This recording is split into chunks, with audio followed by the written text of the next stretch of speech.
Madame, Monsieur, bonsoir, bienvenue dans cette nouvelle édition de Metro News. À la une de l'actualité, l'avocat de l'ancien président Martelly confirme que son client se trouve actuellement à Miami, en dépit des sanctions prises contre lui par le gouvernement américain pour trafic de drogue. Toujours dans ce dossier, les sanctions prises par le département du Trésor américain contre l'ancien président Michel Martelly n'équivalent pas à une décision de justice, selon Pierre-Antoine Louis. Il sera notre invité à ce journal. Et puis la délégation de la CARICOM qui a effectué une visite d'évaluation en Haïti la semaine dernière a exprimé son inquiétude concernant les allégations de corruption au sein du CPT et appelle à l'ouverture d'une enquête pour faire la lumière sur ces accusations.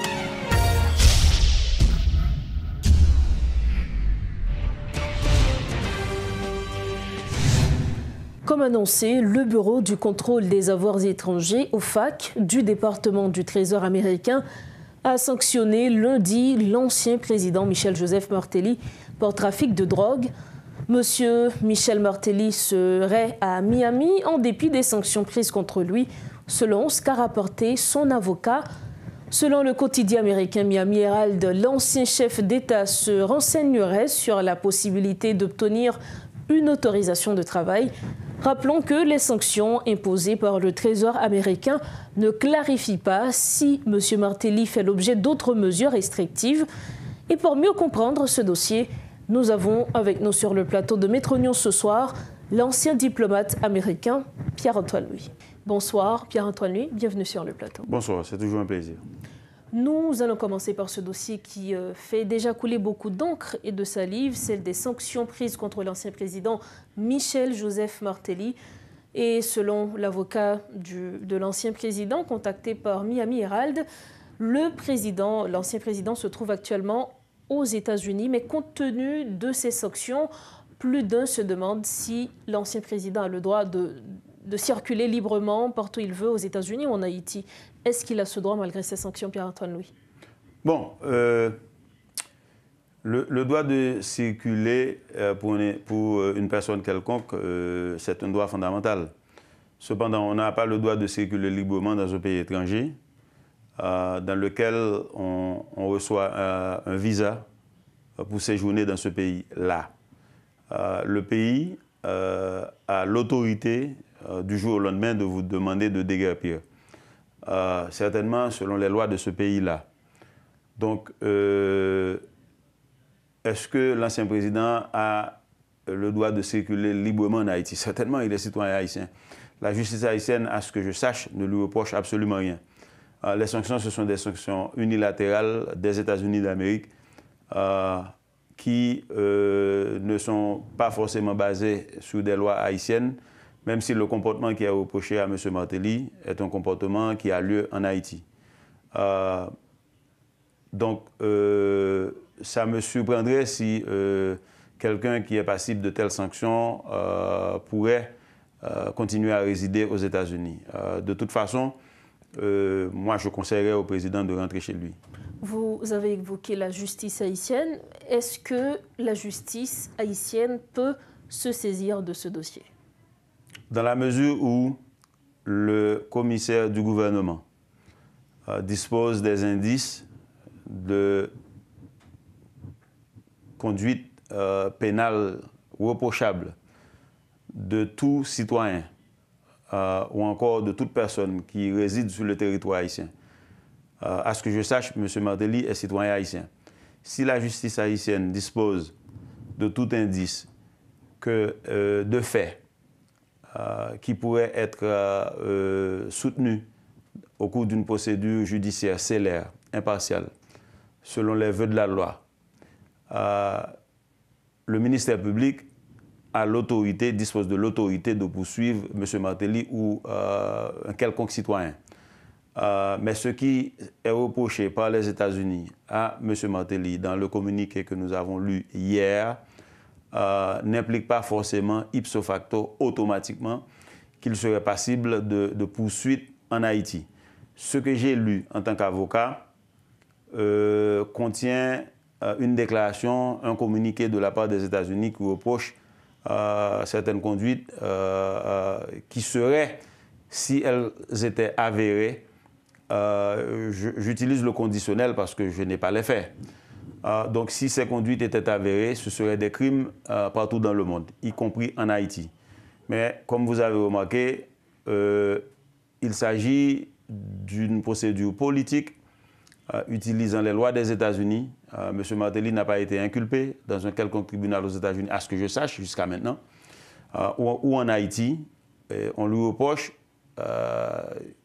des conduites dont il n'a pas eu la chance de bénéficier d'une procédure plutôt célère, selon la loi, qui lui permettrait d'introduire des éléments à décharge de la conduite qui lui est reprochée. C'est un processus plutôt politique qui reflète les intérêts nationaux des États-Unis, notamment, comme il est dit dans le communiqué, pour la sécurité des États-Unis, comme quoi M. Martelly aurait eu des conduites en Haïti relatives au trafic de stupéfiants, relatives aux relations avec des gangs armés que les États-Unis estiment, comment dirais-je, dommageables à Haïti et donc aux intérêts des États-Unis. Donc ça n'implique pas forcément que la justice haïtienne automatiquement doit se saisir de ce dossier. Mais il y aurait lieu que le ministère public haïtien cherche à comprendre ce qui est reproché à M. Martelly et puis décider de l'opportunité de le poursuivre. Mais la procédure n'est pas automatique. Vous avez parlé de procédure politique. Qu'est-ce qu'on doit comprendre en cela? Procédure politique parce que les États-Unis appliquent des sanctions actuellement sur autour de 22 000 entités et individus à travers le monde, y compris le président russe, en passant.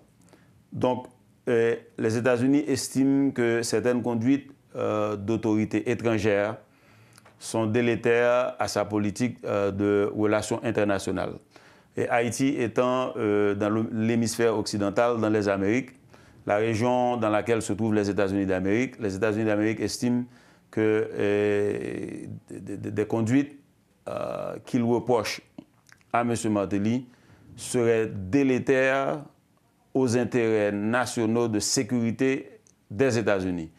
C'est de plein droit, les États-Unis peuvent procéder ainsi. Cependant, la procédure judiciaire selon laquelle on inculpe quelqu'un et on le poursuit, on présente contre lui des faits à charge et il a l'opportunité de se défendre. Et je souligne que dans une procédure pénale, il ne revient pas à la défense, au défendant à l'inculpé de prouver son innocence. Il revient plutôt à l'accusation de prouver la culpabilité de l'inculpé. Si l'on prend ce dossier par exemple, est-ce que M. Martelly a le droit de se défendre, sinon par quel mécanisme?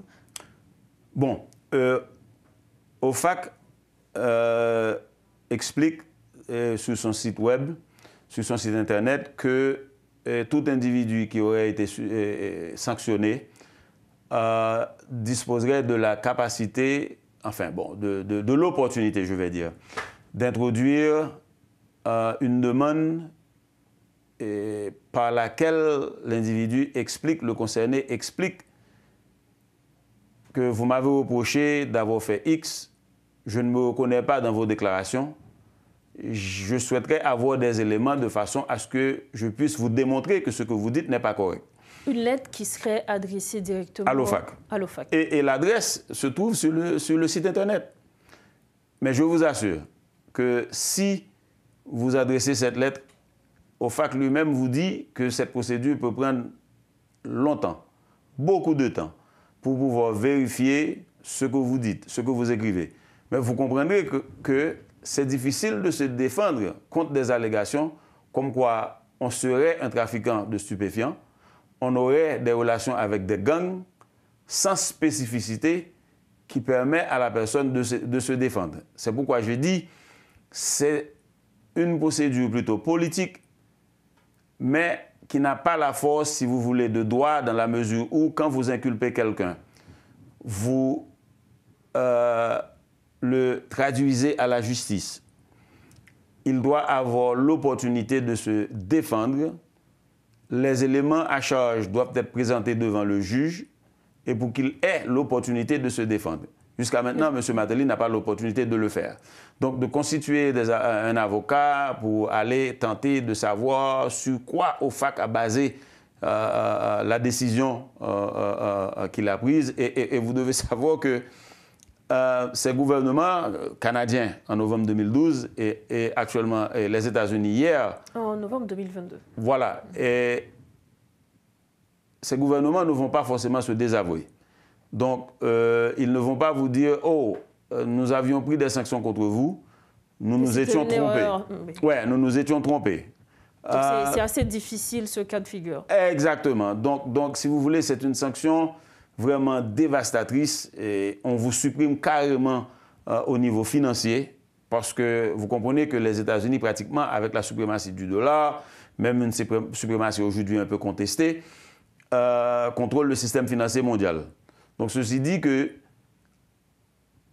si on est sanctionné ainsi, on ne peut pas entreprendre une transaction quelconque dans le monde avec des dollars.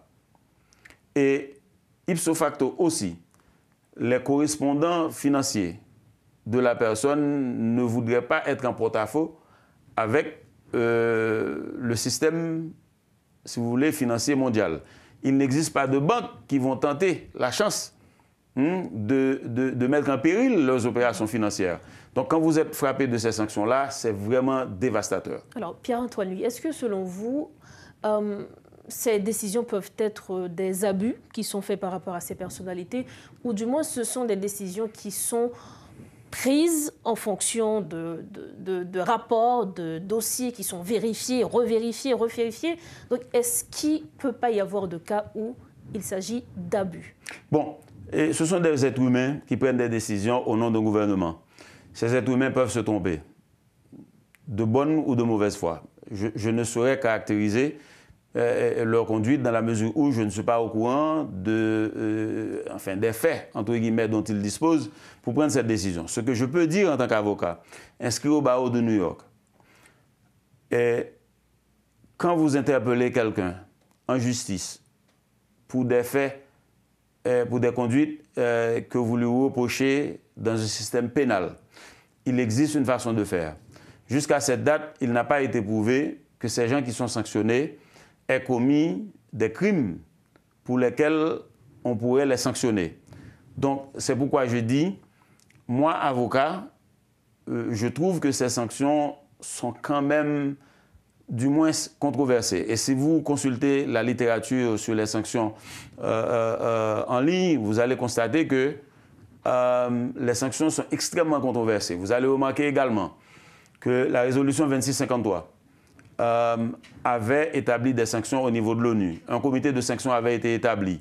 Un comité d'experts avait été établi. Il y a un premier rapport qui a été établi. Vous avez remarqué sans doute qu'à part M. Jimmy Cherizier, il n'y a pas d'autres Haïtiens qui ont été sanctionnés. Justement. Vous avez remarqué que Mme l'ambassadeur Linda Thomas-Grillfield est venue ici et a fait une déclaration comme quoi l'ONU est censée sanctionner, par exemple, l'ancien sénateur Yuri Latortue et que l'ONU devrait passer à l'action. Elle a reproché à la Chine, République populaire de Chine, et à la Russie de ne pas vouloir appliquer ces sanctions parce que ces deux pays ont le droit de veto et l'ONU vote ces sanctions. Donc, j'ai comme l'impression aussi que puisque l'ONU n'est pas passée à l'action, les États-Unis sont passés à l'action. Et il faut comprendre que les sanctions, ce sont des sanctions unilatérales canadiennes et américaines. Et tout le monde, tous les pays dans le monde ne sont pas forcément obligés d'appliquer ces sanctions également, puisque ce ne sont pas des sanctions de l'ONU. Cependant, si on veut avoir des relations commerciales avec les États-Unis, on est censé respecter l'application de ces sanctions, d'autant plus que, ne serait-ce que pour Haïti, où M. Martelly est citoyen, le système financier haïtien se repose sur des relations financières avec les banques américaines. En effet. Ouais. Donc c'est un peu compliqué, Pierre-Antoine. Extrêmement compliqué. Merci de nous avoir éclairés sur ce dossier. Un plaisir. Ouais. Voilà avec nous l'ancien diplomate américain, avocat et expert en relations internationales Pierre-Antoine. Lui, Il était avec nous pour nous porter les précisions nécessaires concernant ce dossier dont l'ancien président Michel Joseph Martelly est sanctionné par les États-Unis. En politique, la délégation de la CARICOM a présenté le rapport de leur visite en Haïti. Dans ce document, les membres de la délégation en ont profité pour faire un état des lieux sur la situation politique haïtienne. La délégation de la communauté caribéenne a exprimé son inquiétude concernant les allégations de corruption au sein du Conseil présidentiel de transition, impliquant des conseillers présidents ainsi que l'ancien président du conseil d'administration de la BNC, M. Raoul Pierre-Louis. Ces accusations, si elles sont avérées, pourraient fortement fragiliser un processus de transition déjà précaire, a-t-elle estimé dans ce document publié ce mardi 20 août 2024. L'organisation régionale juge souhaitable qu'une commission d'enquête soit rapidement mise en place pour faire la lumière sur ces allégations de corruption. Il faut revenir à l'esprit de l'accord de la Jamaïque du 11 mars 2024 qui était fondé sur l'inclusion, le consensus et la responsabilité, écrit la CARICOM dans son communiqué. Par ailleurs, la délégation a exprimé ses préoccupations quant au retard de la mise en place des institutions essentielles pour le bon déroulement du processus de transition politique dans le pays. Ils ont fait remarquer que le Conseil présidentiel de transition a pris des engagements d'accélérer la mise en place de ces structures telles que l'organe de contrôle de l'action gouvernementale, le Conseil national de sécurité et également le Conseil électoral provisoire qui sont jugés cruciaux pour assurer la stabilité politique et institutionnelle. Autre point de l'actualité, l'ambassadeur de France en Haïti, Fabrice Moriès, vient de boucler son mandat en Haïti. Avant de quitter le pays, le diplomate a rencontré plusieurs médias haïtiens, dont Métropole, afin de présenter son bilan. Donc, est-ce que je suis satisfait? On peut toujours mieux faire. Et il y a plein de choses que j'aurais aimé faire. L'un de mes objectifs était par exemple de livrer l'hôpital général aux autorités haïtiennes avant la fin de ma mission. C'était l'objectif que j'avais quand je suis arrivé il y a 3 ans. Malheureusement, on en est loin. On en est encore loin et même on a reculé. On a reculé et probablement de manière très très grave à la faveur des troubles que nous avons connus en février et en mars. Donc de ce point de vue-là, c'est un échec. Il y a d'autres choses que j'aurais aimé faire et que je ne verrai pas. J'ai parlé de le déclenchement d'un processus électoral, je ne le verrai pas. Il y a d'autres choses que j'aurais aimé accomplir. J'aurais aimé visiter davantage le pays, aller davantage en province. Je ne l'ai pas fait suffisamment. J'ai été trop bloqué pour des raisons sécuritaires à Port-au-Prince. Donc voilà, il y a des choses que j'aurais aimé faire, que je ne suis pas arrivé à faire. Le temps passe vite et vous me concéderez que la situation n'a pas été toujours simple. Hein. Nous avons connu en 3 ans 3 locs, d'une certaine manière, d'intensité variable, dont un dernier qui a duré très longtemps et qui a abouti à l'évacuation des communautés étrangères, dont la communauté française, pour la première fois depuis toujours. Depuis toujours. On y reviendra si vous le souhaitez, mais c'est quand même un événement notable. Nous avons connu 3 locs, nous avons connu Bois-Calais, nous avons connu une mutinerie de la PNH contre ses autorités.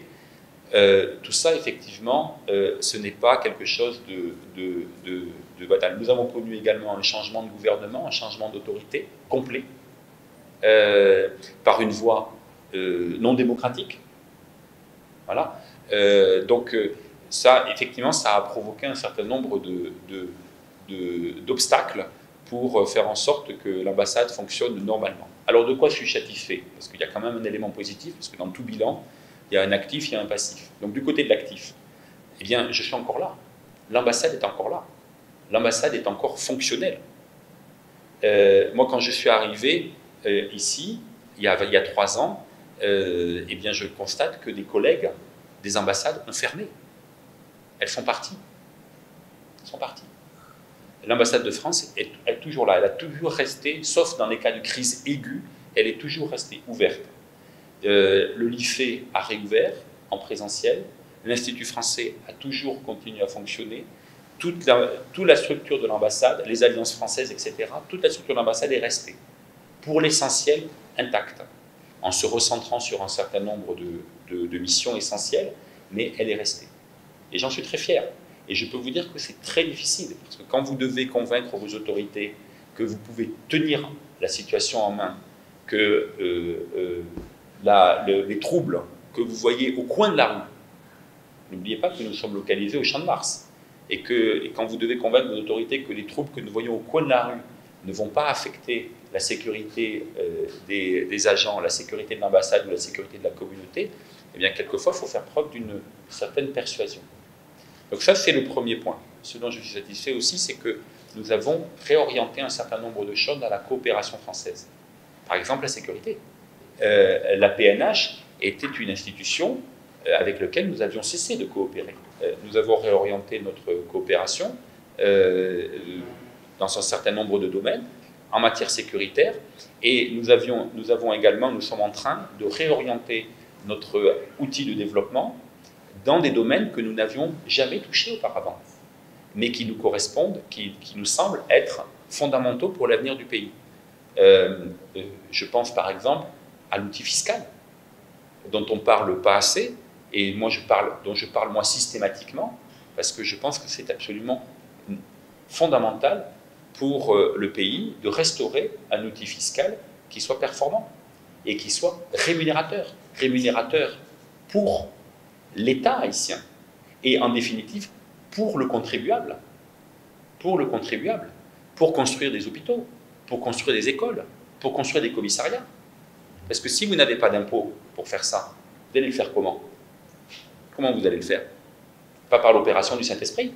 Nous avons par exemple, nous sommes en train d'engager un programme très ambitieux au profit des douanes, au profit de l'administration des douanes, pour conforter les éléments positifs qui sont apparus depuis 1 an et demi en matière de production fiscale, de produits fiscaux par les douanes. Ça, c'est un élément nouveau. Et je peux vous dire que si nous réussissons ce programme, ce sera mon successeur qui le mettra en œuvre, je l'espère. Si nous réussissons, cela va changer la vie des Haïtiens. Positivement.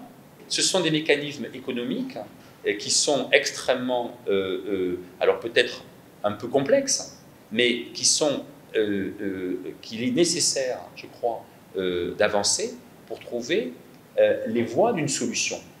Les problèmes haïtiens ne se résument pas, malheureusement, aux gangsters. Les gangsters ne sont pas la cause des problèmes haïtiens.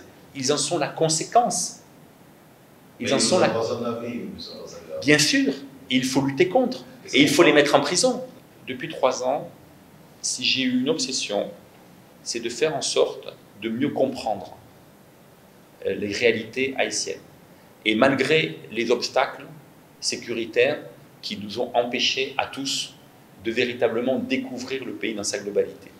Donc j'ai essayé de remplacer cette incapacité, ces obstacles, par une poursuite systématique d'une conversation au long cours avec le plus grand nombre possible de composantes de la société haïtienne.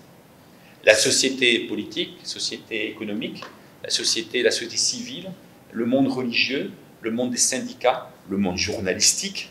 Et c'est ça que j'ai essayé de faire de manière systématique. Voilà ce que j'ai essayé de faire. Est-ce que ça contribue à faire en sorte que la relation politique entre la France et Haïti soit bonne? Je le crois. D'appréhension, plus exactement, des autorités politiques françaises pour les sensibiliser à la cause haïtienne. Pour clore la page nationale de Métro News, la formation des conducteurs doit devenir obligatoire, affirme Gary Jean-Baptiste de la direction de la police routière. Selon lui, il devient de plus en plus important de mettre de l'ordre dans le système. Il annonce qu'un projet incluant les auto-écoles est à l'étude actuellement. Nous gagnons une population, côté majorité, moun yo pas connaît principe de sécurité routière, yo pas connaît norme yo. Pour moun k'ap conduit yo pas connaît. Et problème ça, c'est ça fait c'est un problème que nous entendons adresser dans DCPR dans mesure possible, ça fait directeur commissaire Yves dit tout le monde, tout citoyen aujourd'hui qui besoin permis de conduire aller dans l'auto-école. Article 46 code de la route la précisé et clair. Il dit un citoyen qui besoin de conduire, il besoin de connaissance dans le code de la route. Et c'est comme ça lié pour tout pays dans le monde là. Ou pas capable chauffeur, sans ou pas gagner connaissance du code de la route pays. Ce qu'il est important pour que vous connaissiez ensemble normes, ensemble principes. Nous connaissons, ça fait un pile de temps dans le pays d'Haïti, côté permis pas de continuer à vendre tant qu'on pâté. Mais qu'est-ce qui va nous les conseiller? L'important pour que le système gagne l'ordre qui met là-dedans. Moi, je dis, un permis pour prendre un véhicule prendre la rue sans aucune connaissance de code de la route, de normes, de principes de sécurité routière, c'est un coup de amis légal. Des fois, moun ça fait permis pour lui, c'est lui qui va tuer madame ou tuer petit tout dans la rue. Je dis, le commissaire Yves prend ça comme un engagement, il a déjà rencontré avec auto-école, dans l'aire métropolitaine, il entend de faire et plusieurs autres côtés pour permettre un effort qui fait pour que les gens ou qu'on est leader en guidon ou en volant, c'est un monde qui a ensemble de principes, ensemble de normes. Problème qui est en pile problème qui est dans la rue, dans la circulation, c'est problème ça. Parce que moun yo pas non seulement chauffeur, mais toute population, parce que l'éducation à la sécurité routière, yo entré aujourd'hui dans l'éducation à la citoyenneté. Aujourd'hui, nous devons parler de sécurité routière depuis notre petite enfance avec Timoun. Contrôle routier, il a une importance capitale. Contrôle routier, contrôle véhicule. Et malheureusement, nous-mêmes, c'est jusqu'à présent le fait que l'État n'a pas investi dans la circulation. Nous n'avons pas de radar, nous n'avons pas un ensemble de matériel. Parce que je dis, la sécurité n'est pas faite avec zone encore. La sécurité n'est pas faite avec les gens seulement dans la rue encore. Je dis, la police routière est plus à l'aise.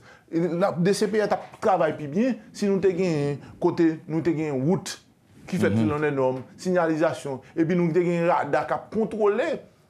Nous avons un radar, une série de caméras qui contrôlent. Des CPR ont une plateforme. Côté l'IA, des techniciens qui ont vérifié une série de problèmes. Qui ont dit telle patrouille, arriver sur tel véhicule, 10e véhicule dans telle ligne. Ça veut dire que c'est plus facile. Ça veut dire que nous devons dire autorité pays d'Haïti, circulation, n'est pas faite avec zone encore. Sécurité, pas faite avec zone encore. Nous avons besoin de technologie, nous avons besoin d'ensemble de matériel pour permettre que nous allions loin. Et ça, pas gagner et vraiment bloquer ça comme ça. Parce que le véhicule, il a cherché, il est capable de voir la partie de l'appareil technologique. Fin de cette édition de Métro News. Avant de partir, voici le rappel des principaux titres à la une. L'avocat de l'ancien président Martelly confirme que son client se trouve actuellement à Miami, en dépit des sanctions prises contre lui par le gouvernement américain pour trafic de drogue. Toujours dans ce dossier, les sanctions prises par le département du Trésor américain contre l'ancien président Michel Martelly n'équivalent pas à une décision de justice, selon Pierre-Antoine Louis. Il était notre invité à ce journal. Et puis la délégation de la CARICOM qui a effectué une visite d'évaluation en Haïti la semaine dernière a exprimé son inquiétude face aux allégations de corruption au sein du CPT et appelle à l'ouverture d'une enquête pour faire la lumière sur ces accusations. C'est ainsi que nous refermons cette édition de Métro News. Merci infiniment de votre attention. Restez branchés Métropole. Bonsoir.